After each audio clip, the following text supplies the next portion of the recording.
Hello students, welcome to next lecture of vector algebra. देखिए, पिछले lecture में हम लोग प्रॉब्लम सॉल्व कर रहे थे एनसीईआरटी के एक्सरसाइज 10.3 के। प्रॉब्लम नंबर 9 तक मैंने आपको बताया था। अभी हम लोग प्रॉब्लम नंबर 10 करते हैं। तो प्रॉब्लम नंबर 10 देखिए, मैं क्वेश्चन तो पूरा नहीं लिख पा रहा हूँ, उसमें टाइम ज्यादा जाएगा। बस मैं क्वेश्चंस आप लोगों को यहाँ से दिखा दे रहा हूँ बुक में। आप क्वेश्चंस बुक रखिएगा पास में, आपको क्वेश्चंस दिख जाएंगे।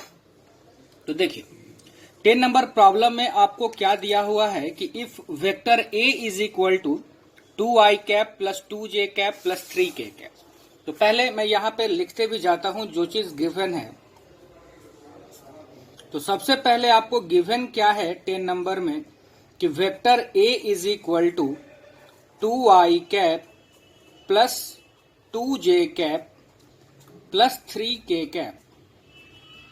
Vector B is equal to, vector B आपको गिवन है minus I cap plus 2j cap plus k cap, minus I cap plus 2j cap plus k cap. And vector C is equal to, third vector, vector C is equal to 3i cap plus j cap. ये तीन vector हम लोगों को इसमें given है। Vector A is equal to 2i cap plus 2j cap plus 3k cap.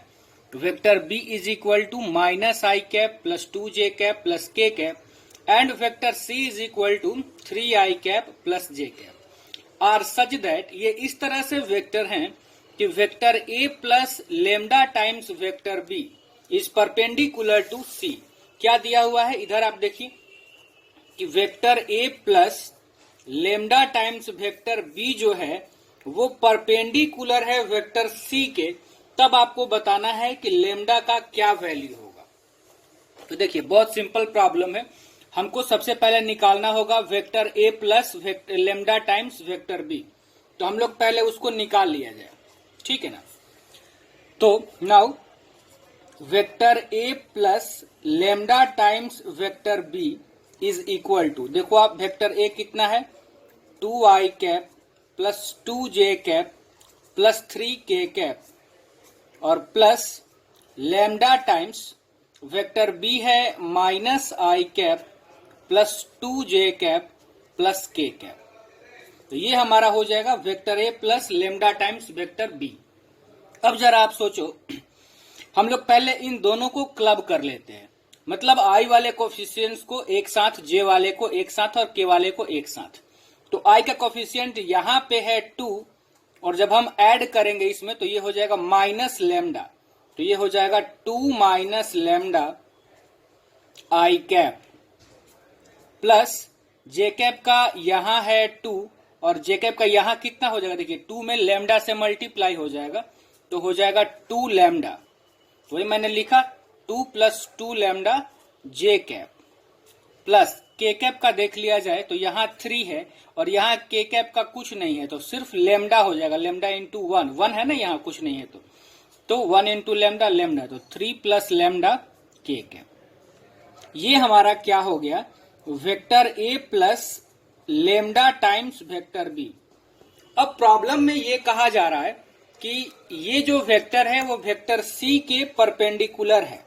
तो हम लोग लिखते हैं from question what will be given। तो this is given that vector A plus lambda times vector B is perpendicular to vector C। ये problem में हमारे given है। तो आप अच्छे तरह से जानते हो कि अगर दो वेक्टर परपेंडिकुलर होगा तो उनका डॉट प्रोडक्ट 0 होगा, है ना। तो ये दोनों ही अगर परपेंडिकुलर हैं तो इसका मतलब क्या हो जाएगा कि इनका dot product, that means vector A plus lambda times vector B dot vector C is equal to 0। This implies that A plus lambda B, ये रहा हमारा, लिख लेते हैं उसको हम लोग 2 minus lambda I cap plus 2 plus 2 lambda J cap plus 3 plus lambda के कैप और इनका डॉट प्रोडक्ट हम लिखेंगे वेक्टर सी के साथ। तो वेक्टर सी हमारा है 3i कैप प्लस जे कैप। तो हम लोग यहां लिख लेते हैं 3i कैप प्लस जे कैप, 3i कैप प्लस जे कैप। तो ये डॉट प्रोडक्ट कितना हो जाएगा? 0, है ना। अब हम ये भी जानते हैं कि डॉट प्रोडक्ट कैसे निकालते हैं। तो आई वाले कोफिशिएंट्स को आई से मल्टीप्लाई करेंगे, जे वाले कोफिशिएंट्स को जे से मल्टीप्लाई करेंगे और के वाले कोफिशिएंट्स को के से मल्टीप्लाई करेंगे। ये हम लोग पहले सीखे हुए हैं कॉन्सेप्ट्स के समय। तो चलिए हम लोग इसको आगे करते हैं। आई का कोफिशिएंट यहाँ पे है 3 और यहाँ पे है 2 माइनस लैम्डा। तो हम लोग क्या लिखेंगे?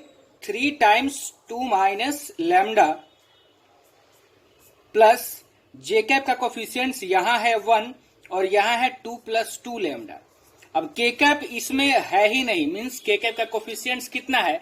0। और हियर यहाँ जो भी है 3 प्लस लैम्डा वो 0 से मल्टीप्लाई होगा तो 0 ही हो जाएगा। तो ये डॉट प्रोडक्ट हमारा 0 हो जाएगा।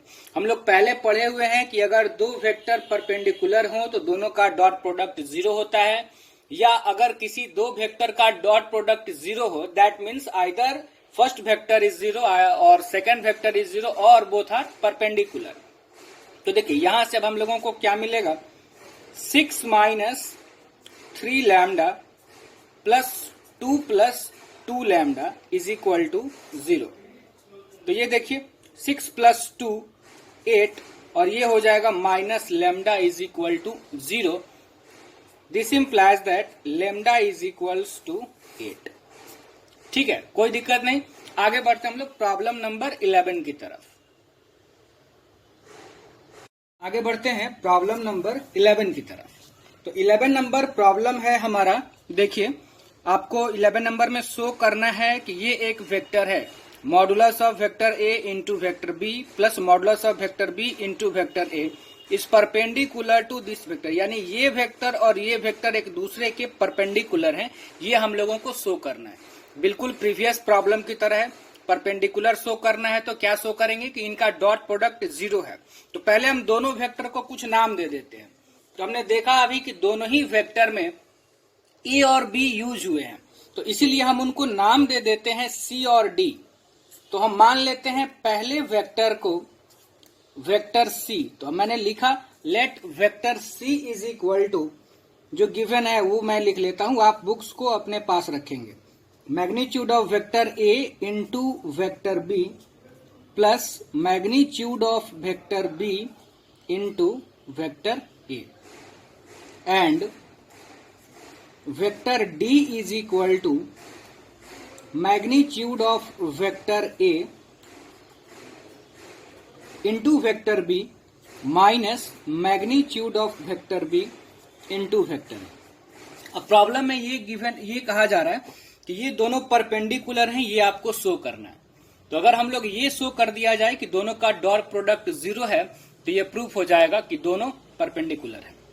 अब यहां पे आप जरा ध्यान से देखिएगा, मैग्नीट्यूड ऑफ ए ये स्केलर क्वांटिटी है, ये वेक्टर है, ये फिर स्केलर है, ये वेक्टर है, ये स्केलर, ये वेक्टर, ये स्केलर, ये वेक्टर। और मैंने आपको बताया है कि हम लोग क्या करते हैं, स्केलर्स को डायरेक्टली मल्टीप्लाई कर देते हैं और वेक्टर का डॉट प्रोडक्ट होता है हमेशा ही। अब हम लोग निकाला जाए इन दोनों का dot product, vector C dot vector D. What is vector C? तो vector C is magnitude of vector A into vector B plus magnitude of vector B into vector A. इनका डॉट प्रोडक्ट हम लोग लेते हैं D के साथ, magnitude of vector A into vector B minus magnitude of vector B into vector A. देखिए क्या result आएगा। तो अब इसका डॉट इसके साथ, तो यहां भी देखिए ये स्केलर है मैग्नीट्यूड ऑफ ए और ये भी स्केलर है मैग्नीट्यूड ऑफ ए। तो इनको जब मल्टीप्लाई करेंगे डायरेक्टली तो हो जाएगा इनके मैग्नीट्यूड का स्क्वायर, और जो वेक्टर हैं बी और बी इनके बीच डॉट प्रोडक्ट आएगा, यानी बी डॉट बी। कोई दिक्कत नहीं। फिर यहां प्लस यहां माइनस, तो माइनस स्केलर्स डायरेक्टली मल्टीप्लाई, तो magnitude of A magnitude of B multiply हो जाएंगे, तो magnitude of A magnitude of B multiply हो गया। वेक्टर है यहां बी और यहां ए, तो लिखेंगे बी डॉट ए। ठीक है ना। फिर आप देखो यहां प्लस यहां भी प्लस, तो हो जाएगा प्लस स्केलर्स मल्टीप्लाई, जो का त्यों लिख दिया जाए, magnitude of A magnitude of B. Vector के बीच dot product means A dot B, फिर यहां प्लस यहां माइनस, तो minus magnitude of B, magnitude of B scalar है, मल्टीप्लाई होंगे तो इनका स्क्वायर हो जाएगा, और ए वेक्टर हैं तो उनके बीच डॉट प्रोडक्ट आ जाएगा। अब जरा आप ध्यान दो तो आप देख रहे होंगे कि ये क्वांटिटी और ये क्वांटिटी सेम है मैग्नीट्यूड वाइज, ये दोनों सेम ही ना है, बस साइन अपोजिट है, यहाँ प्लस है यहाँ माइनस है, तो इन दोनों को हम कैंसिल कर सकते हैं। अब इसको देखा जाए तो ये हो गया मैग्नीट्यूड ऑफ ए का स्क्वायर, और बी डॉट बी किसी वेक्टर का उसी वेक्टर से डॉट प्रोडक्ट क्या होता है, तो हम लोग सीखे हुए हैं कि उसके मैग्नीट्यूड का स्क्वायर हो जाता है, तो ये हो जाएगा मैग्नीट्यूड ऑफ बी का स्क्वायर माइनस स्क्वायर और ए डॉट ए मैग्नीट्यूड ए का स्क्वायर। अब आप देखो दोनों सेम चीज है, तो ये सब्ट्रैक्ट करेंगे हम लोग, हटाएंगे तो क्या आ जाएगा 0। Therefore vector C is perpendicular to vector D, perpendicular है तभी तो इनका डॉट प्रोडक्ट 0 आया, और ये परपेंडिकुलर है, इसका मतलब ये हो गया कि सी हमने किसको माना था कि magnitude of vector A into vector B plus vector B into vector A is perpendicular to D, A का magnitude into B minus B का मैग्नीट्यूड इंटू ए। ठीक है, आगे बढ़ते हैं प्रॉब्लम नंबर 12 की तरफ। तो प्रॉब्लम नंबर 12 में जरा आप देख लो, मैं आपको प्रॉब्लम दिखा देता हूं। तो 12 नंबर में क्या कहा जा रहा है कि देखो दिया हुआ है कि if A dot A 0 and A dot B 0 then what can be concluded about the vector B. तो चलिए हम लोग यहां पे पहले इंफॉर्मेशंस को लिख लेते हैं। गिवन है 12 नंबर में ए डॉट ए 0, ये हमको 0 गिवन है कि ए डॉट ए 0 है एंड ए डॉट बी भी 0 है। चलिए बहुत ही सिंपल प्रॉब्लम है, बस आप इसके लैंग्वेज को अगर नहीं समझ पा रहे होंगे इसलिए आप नहीं कर पा रहे होंगे, अगर आपसे नहीं हुआ है तो बाय द वे हो भी सकता है कि आप सॉल्व कर लिए। क्या दिया हुआ है कि ए डॉट ए 0 है, ए डॉट बी 0 है, और आपसे कहा जा रहा है कि आप वेक्टर बी के बारे में क्या कंक्लूजन निकाल रहे हैं। अगर ये दो इंफॉर्मेशन आपको गिवन है कि ए डॉट ए 0 और ए डॉट बी 0, तो what can be concluded about the vector B, यानी वेक्टर बी के बारे में हम लोग क्या कंक्लूजन निकाल सकते हैं यहां से। तो देखते हैं, सोचा जाए पहले तो इससे थोड़ा सा हम लोग देखा जाए क्या इंफॉर्मेशन आएगा। ए डॉट ए अगर 0 है तो ए डॉट ए का मतलब हो गया कि मैग्नीट्यूड ऑफ ए का स्क्वायर कितना है 0। इसका मतलब ये हो गया स्क्वायर को अगर उधर भेजा जाए तो मैग्नीट्यूड ऑफ वेक्टर ए कितना है 0, और अगर किसी वेक्टर का मैग्नीट्यूड 0 है तो ये सिर्फ तभी पॉसिबल है जब वही वेक्टर 0 वेक्टर हो। यानी पहले वाले इंफॉर्मेशन से हमको ये पता चल गया कि वेक्टर ए 0 हो। अब जरा आप सोचना कि अगर वेक्टर ए 0 वेक्टर है या ए का मैग्नीट्यूड 0 वेक्टर है तो ए डॉट बी तो हमेशा ही 0 होगा, क्योंकि ए डॉट बी का मतलब क्या हो गया कि ए का मैग्नीट्यूड, बी का मैग्नीट्यूड और कॉस थीटा, जहां पे थीटा ए और बी के बीच का एंगल। लेकिन अगर ए का मैग्नीट्यूड ही 0 है तो ये ए डॉट बी तो हमेशा, अगर ये 0 हो गया, अब ये 0 हो चाहे नहीं हो, ये कुछ भी हो, क्या मतलब है हमको, ये भी कुछ भी हो, कोई फर्क नहीं पड़ता। ये चूंकि 0 है तो ए डॉट बी का 0 होना कंपलसरी है। यानी हम यहाँ पे ये 0 होने के वजह से ए डॉट बी 0 होगा, तो हम क्या बोल सकते हैं, बी वेक्टर कुछ भी हो, चाहे 0 वेक्टर हो चाहे 0 वेक्टर नहीं हो, बी वेक्टर, इस बात से कोई फर्क नहीं पड़ता है। तो हम लोग क्या लिखेंगे कि vector B can be any vector, vector B कोई भी वेक्टर हो सकता है, उससे कोई फर्क नहीं पड़ता। अगर ए डॉट ए 0 है तो ए डॉट बी हमेशा ही 0 होगा, चाहे वेक्टर बी कोई भी वेक्टर हो।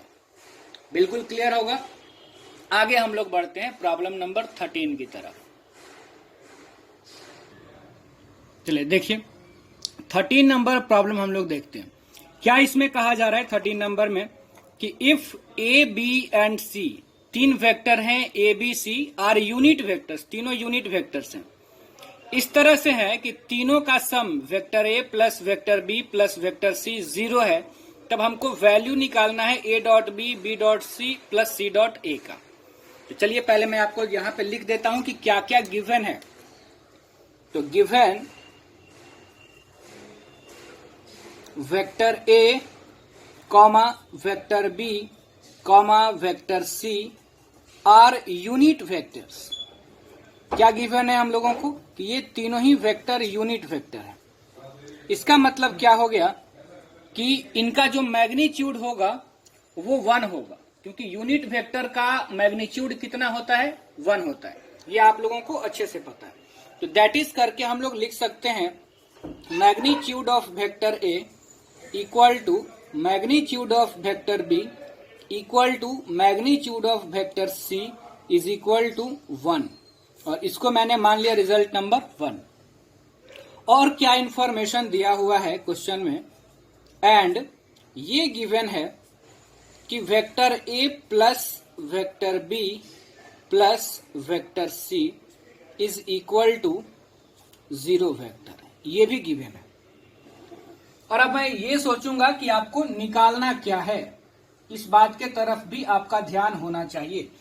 तो आपसे पूछा ये जा रहा है प्रॉब्लम में कि इसकी वैल्यू क्या होगी। जरा आप देखो, इसकी value a dot B plus B dot C plus C dot A, यानी जो एबीसी वेक्टर्स हमको गिवन है ना, इनका एक दूसरे के साथ आपस में डॉट प्रोडक्ट होना चाहिए, तभी हम लोग वो वैल्यू तक पहुंचेंगे, तब ना उसकी वैल्यू निकालेंगे। पहले ये तो क्रिएट करना होगा कि ये कैसे क्रिएट करेंगे। इतना आपको समझ में आ रहा होगा। आप a प्लस बी प्लस सी का होल स्क्वायर, अगर मैं वेक्टर की बात ना करूं तो आप a प्लस बी प्लस सी का होल स्क्वायर पढ़े होंगे, तो उसमें आप पढ़े होंगे कि वो होता है a square plus B square plus C square plus 2ab plus 2bc plus 2ca। तो कुछ उसी तरह का यहाँ पे टर्म्स आ रहा है, बस यहाँ पे वेक्टर है, यानी अगर हम स्क्वायर करेंगे तो हमको टर्म्स मिल जाएंगे, या स्क्वायर करें या उसको आप ऐसे भी लिख सकते हैं। तो हम क्या करते हैं कि इसमें a प्लस बी प्लस सी में डॉट प्रोडक्ट कर देते हैं, किससे, a प्लस बी प्लस सी से। बात वही हो गया, स्क्वायरिंग करें चाहे हम ऐसा लिखें। तो इधर क्या लिखेंगे, 0 vector dot a plus B plus C इधर भी लिखिए, और या अगर आप a plus B plus C नहीं लिखना चाहते हैं तो a plus B plus C किसके बराबर है, 0 वेक्टर के, तो यहां आप 0 वेक्टर लिख दीजिए। वैसे ये भी लिखते हैं तो 0 के साथ किसी का डॉट प्रोडक्ट 0 ही होना है, और 0 के साथ 0 का भी डॉट प्रोडक्ट 0 ही होना है। इधर मैंने डॉट किया a plus B plus C vector का, और इधर लिखा 0, क्यों, क्योंकि a plus B plus C 0 के ही इक्वल है। अब इनका डॉट प्रोडक्ट, या इसी को स्क्वायरिंग करना भी कुछ लोग दोनों तरफ स्क्वायरिंग करके भी लिखते हैं। और वेक्टर के स्क्वायर का मतलब क्या हो गया, किसी वेक्टर के स्क्वायर करने का मतलब हो गया कि उस वेक्टर का उसी के साथ डॉट प्रोडक्ट। तो वही बात मैंने यहाँ पे किया हुआ है। तो यहाँ देखिए आप, चलिए सारे वेक्टर हैं, डॉट निकाला जाए। पहले a का डॉट a के साथ, तो लिखेंगे a डॉट a, फिर प्लस a का डॉट b के साथ a डॉट b, फिर a का डॉट c के साथ तो a डॉट c, फिर प्लस b का आप तीनों के साथ बारी बारी से, तो b dot a plus b dot b plus b dot c, और फिर प्लस c का बारी बारी से तीनों के साथ, तो c dot a plus c dot b plus c dot c, और ये इक्वल टू इधर देखिए क्या हो जाएगा, 0 डॉट 0 0, या इस 0 के जगह पे a प्लस बी प्लस सी। मैं बार बार बोल रहा हूं, यहाँ कंफ्यूज आपको नहीं होना है। आप कुछ भी रखते a प्लस बी प्लस सी भी, या स्क्वायरिंग भी करते हैं तो बात बराबर है। अब जरा आप यहां से देखो क्या आपको मिल रहा है, a डॉट a क्या हो गया, मैग्नीट्यूड a का square plus b dot b है कहीं, देखो b डॉट a क्या हो जाएगा, b dot b magnitude b का square plus c dot c क्या हो जाएगा, मैग्नीट्यूड c का square, plus a dot b और b डॉट a दोनों एक ही चीज है, क्योंकि dot product of two vectors holds commutative law. a dot b आप निकालो या b डॉट a निकालो, बात बराबर है। तो ये भी 2 बार हो गया, a डॉट c भी 2 बार हो गया, और b डॉट c भी 2 बार हो गया। तो हम 2 कॉमन लेकर के उनको लिख सकते हैं A dot B plus B dot C plus C dot A equal to इधर है 0। अब जरा आप ध्यान से देखो तो ए का मैग्नीट्यूड 1 है तो 1 का स्क्वायर करेंगे 1, तीनों यूनिट वेक्टर्स थे ना, ये भी 1 है, स्क्वायर भी करेंगे तो 1 ही रहेगा, सिमिलरली ये वो भी 1 ही रहेगा, 2 टाइम्स। इन्हीं का हमको वैल्यू निकालना था, किसका, तो A dot B plus B dot C plus C dot A is equal to 0। तो ये हो गया 2 times A dot B plus B dot C plus C dot A equal to, ये 3 हो गया, इधर आएगा -3, और हम लोगों को इसका वैल्यू निकालना था तो 2 को राइट साइड में भेज दिया जाए तो हो जाएगा A dot B plus B dot C plus C dot A is equal to -3/2। ठीक है, कोई दिक्कत नहीं होगा, आप ध्यान से समझ लीजिएगा इसको, वीडियो को रोक करके आप समझ लो पहले, तभी आप लोग आगे बढ़ेंगे। तब तक मैं आगे बढ़ता हूं, अगर आपको दिक्कत हो रही होगी तो आप पहले इसको अच्छे से समझ लीजिए, हम आगे बढ़ते हैं। इसके बाद आगे हम लोग बढ़ते हैं प्रॉब्लम नंबर 14 की तरफ। तो आप, जब मैं बार बार बोल रहा हूं कि आप बुक को अपने पास ही रखिएगा, ठीक है ना, ताकि आप क्वेश्चन को देख सकें, या ये क्वेश्चन मैं लिख देता हूं वीडियो को रोक कर, क्योंकि इसमें थोड़ा सा क्वेश्चन के थ्रू ही समझाना है। देखिए, इस बार मैंने प्रॉब्लम को लिखा है क्योंकि मुझे कुछ समझाना था। देखो आप, क्या गिवन है, कहा जा रहा है कि if either vector A equal to 0 vector और vector B is equal to 0 vector then A dot B 0। आपसे कहा जा रहा है कि यदि वेक्टर ए 0 वेक्टर हो या वेक्टर बी 0 हो तो ए डॉट बी तो 0 होगा, ये आप भी जानते हैं, but the converse need not be true. लेकिन इसका उल्टा ट्रू नहीं है। उल्टा का मतलब ये हुआ कि अगर ए डॉट बी 0 है तो ये कोई जरूरी नहीं है कि ए को 0 होना ही पड़ेगा और बी को 0 होना ही पड़ेगा। ये आप भी जानते हैं कि ए डॉट बी 0 है तो हो सकता है कि ये ए 0 हो या बी 0 हो या दोनों परपेंडिकुलर हो। तो परपेंडिकुलर के लिए तो ना ए 0 होना चाहिए, ना ए 0 होगा ना बी 0 होगा। तो वही कहा जा रहा है कि but converse need not be true, मतलब ए डॉट बी अगर 0 है तो ये कोई जरूरी नहीं है कि ए भी 0 होगा और बी भी 0 होगा। इसी चीज को आपको एग्जाम्पल लेकर के दिखाना है, यानी आपको एक ऐसा एग्जाम्पल लेना है 2 वेक्टर का, एक वेक्टर ए का और एक वेक्टर बी का, जिसमें वेक्टर ए भी 0 वेक्टर नहीं हो, वेक्टर बी भी 0 वेक्टर नहीं हो, बट उनका डॉट प्रोडक्ट क्या हो तो 0 हो। ऐसा आपको एग्जाम्पल लेना है ना।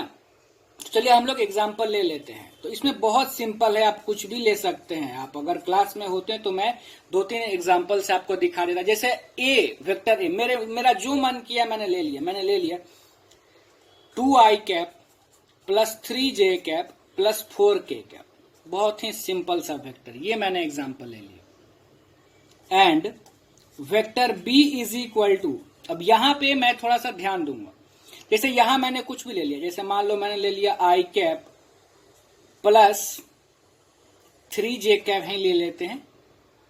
तो यहां जरा आप देखो, जब आप डॉट प्रोडक्ट निकालोगे तो आप जानते हो कि i के कोफिशिएंट i से मल्टीप्लाई होगा, j का j से और k का k से। तो यहां क्या हो गया, 2 को करेंगे 1 से मल्टीप्लाई तो ये तो 2 हमारा आ गया, 3 को करेंगे 3 से तो 9 आ गया।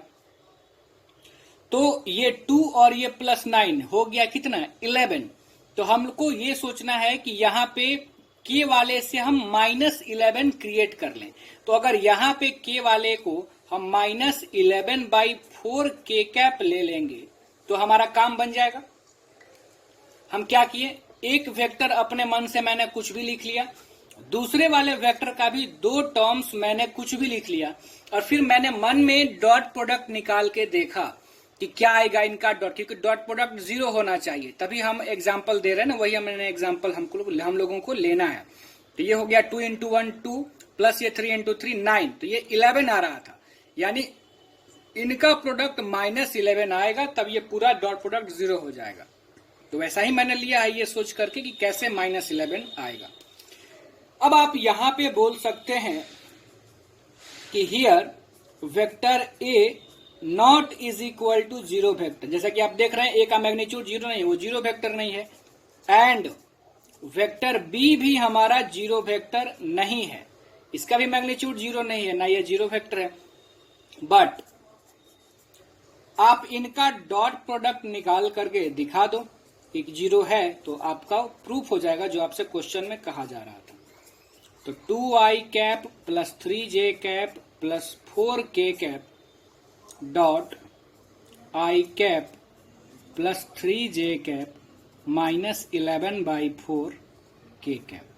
तो ये कितना हो जाएगा, देखो आप 2 को कंपोनेंट फॉर्म में वेक्टर है ना, डॉट प्रोडक्ट कैसे निकालते हैं, i वाले को y से, तो 2 को 1 से करेंगे तो 2, यहां प्लस j वाले को j से, 3 इंटू 3 9, यहां प्लस यहां माइनस, तो माइनस 4 को करेंगे -11/4 से, तो 4 कट जाएगा, बच जाएगा 11।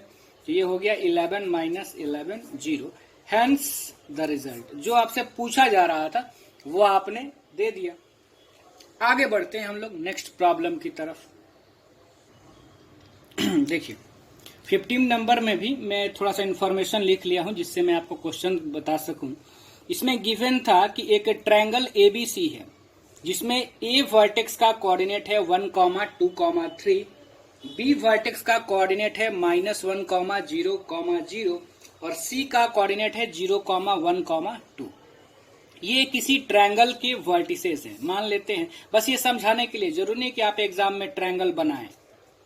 ए 1, 2, 3, बी -1, 0, 0 और सी 0, 1, 2 ट्रायंगल के वर्टिसेस हैं। हमसे पूछा जा रहा है एंगल एबीसी क्या होगा। एंगल एबीसी, ये एंगल हमको निकालना है। तो अब ये एंगल यही दो वेक्टर के बीच का है ना, एक ये वेक्टर और एक ये वेक्टर। यानी हम लोग कौन कौन सा वेक्टर निकालेंगे, बीए और बीसी, है ना।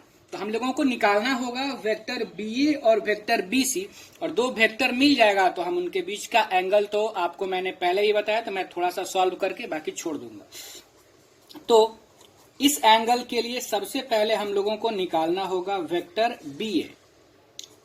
तो बीए क्या हो जाएगा, पोजीशन वेक्टर ऑफ ए यानी कि terminal minus position vector of B यानी कि इनिशियल। तो बीए वेक्टर आप देख लीजिए कि बीए वेक्टर हमारा कितना आता है।